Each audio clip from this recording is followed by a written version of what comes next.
మార్చేసాను నీ కోసం. ఏ అజయ్ ఇటురా. ఈ టీషర్ట్ నీకే పంట చేసుకో. థ్యాంక్స్ రా. వేసుకో చూపించా. ఇక్కడ అంటే నాకు అబ్బాయిల ముందు కొంచెం సిగ్గెక్కువ, పక్కకి వెళ్ళి మార్చుకుంటాను.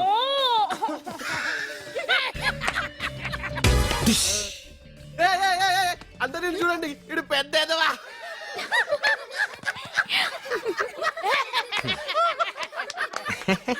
అన్నయ్య మీ టీషర్ట్ వెనకాల ఏముంది? ముద్దు కృష్ణ. నా టీషర్ట్ వెనకాల పెద్ద ఎదవా. నీ టీషర్ట్ వెనకాల ముద్దు కృష్ణ. నా టీషర్ట్ వెనక పెద్ద ఎదవా. నీ వెనక ముద్దు కృష్ణ. నా వెనక పెద్ద ఎదవా. ముద్దు కృష్ణ. పెద్ద ఎదవా. ముద్దు కృష్ణ. పెద్ద ఎదవా. ముద్దు కృష్ణ. పెద్ద ఎదవా. ముద్దు కృష్ణ. పెద్ద ఎదవా. ముద్దు కృష్ణ. పెద్ద ఎదవా. ముద్దు కృష్ణ. పెద్ద ఎదవా. ముద్దు కృష్ణ. పెద్ద ఎదవా. ముద్దు కృష్ణ. పెద్ద ఎదవా. ముద్దు కృష్ణ. పెద్ద ఎదవా. ముద్దు కృష్ణ. పెద్ద ఎదవా. ముద్దు కృష్ణ. పెద్ద ఎదవా. ముద్దు కృష్ణ. పెద్ద ఎదవా. ముద్దు కృష్ణ. వీడెవడండి బాబు? ఆ నాన్నే ఎదవని చెప్పేసుకుంటున్నాడు. ఆయన గురించి ఆయన